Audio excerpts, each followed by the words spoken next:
Hello everyone. In this part of the video, we will be importing data from CSV file into our Pandas data frame. We will also inspect the data stored in the data frames, looking at the shape of the data types, column names, and if there are any missing values. As you can see on the left side, I have several CSV files.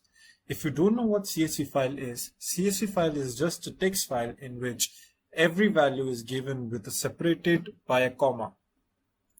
Perhaps that is why it is also known as comma separated values or CSV files. So the first task which we are going to perform is to how to import the data using Pandas and mainly read data into Python. Before we import any data, we first need to import the Pandas library, where the convention is to import as PD. So we can write import pandas as PD.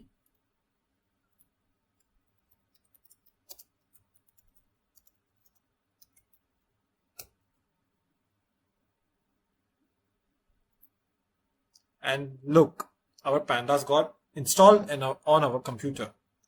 Now, if you don't have any pandas installed, so you can install by using the pip command. And also, since I am using the online Jupyter notebook, so that's why the pandas is installed by default.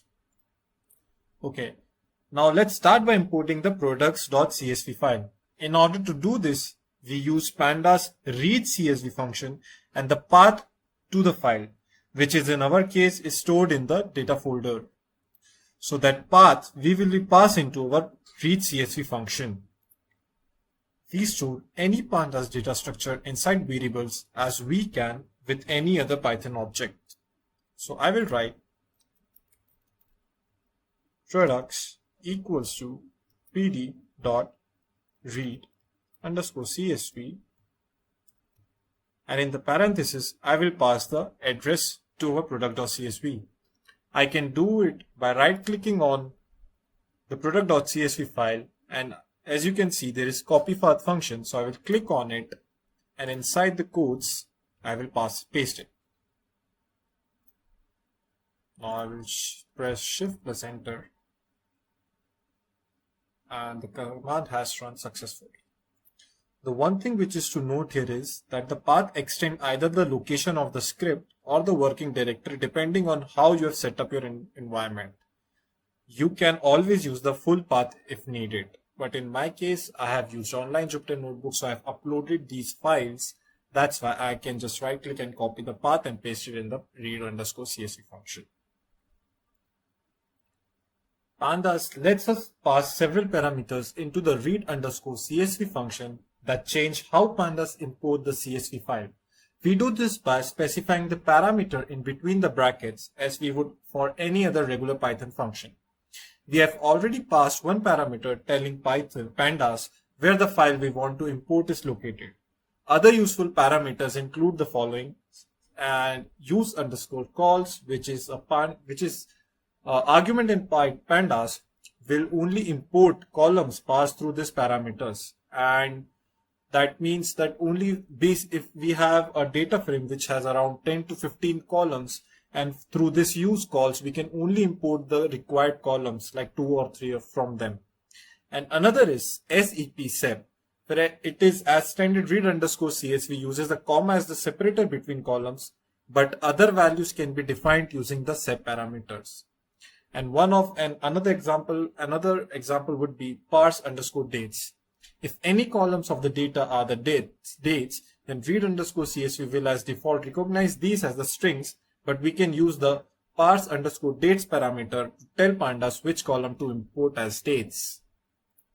The full details on all the parameters that can be used with the read underscore csv function can be found in the pandas documentation. Now, after we have imported the product.csv file, let's explode it by using a function .shape. So in order to look at the shape of the data, that is how many columns and rows of the data do we have, for this we call the shape function on the products data frame.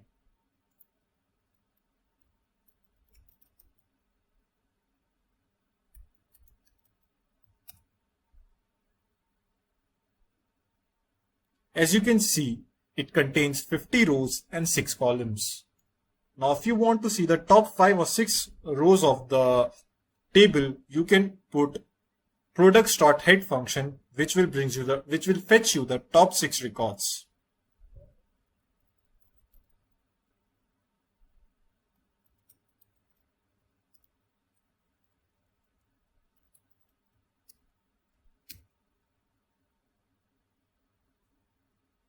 Here you can see the top 5 records from the products table. And if you want to get some details regarding the columns from this product.csv file, you can type products.info function. Info function will help you to fetch some more information about the data frame.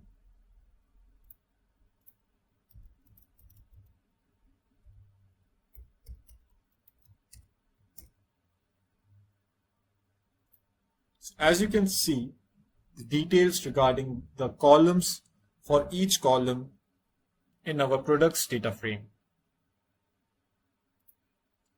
One thing to notice about is, like, for each column, we also have its D type, that is the data type of that particular column. So for the product ID, it is int, for cost int, for retail price int, and for shipping cost, it is float, and for category, it is object, and for genre, also it is object.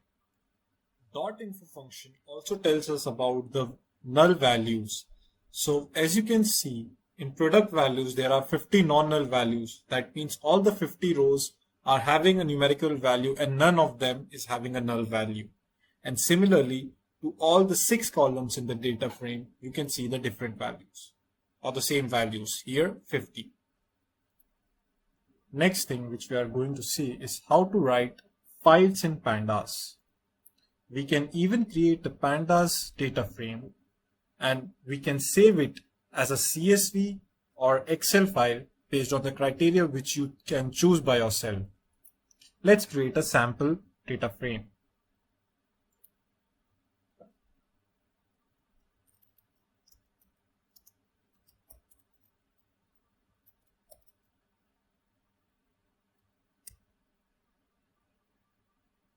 Based on inside this bracket, I'm going to use angular brackets because I'll be specifying each key and value.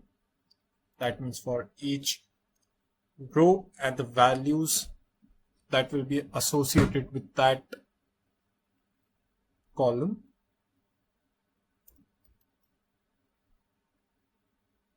ID, we put colon, again square brackets 1.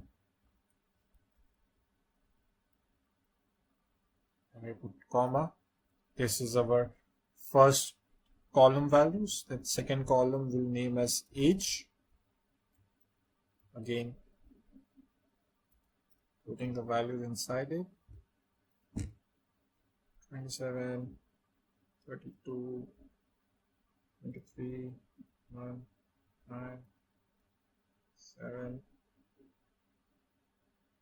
Oh, sorry, I forgot to put comma.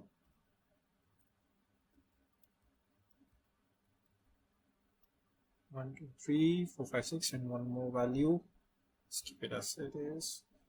Again, comma with the new column. Gender, colon, square brackets for the value. M.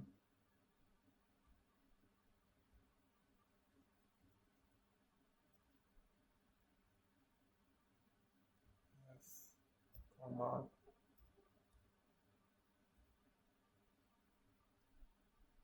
Let me just do it fast. Now let's keep last column as occupation.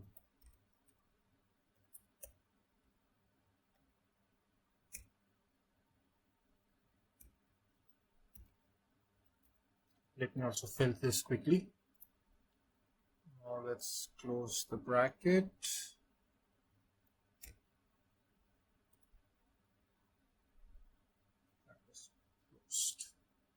Okay, it is already closed. Now I will press shift plus enter. Okay, there is error. It says Pandas does not include data frame. Okay, I use data frame. I have to use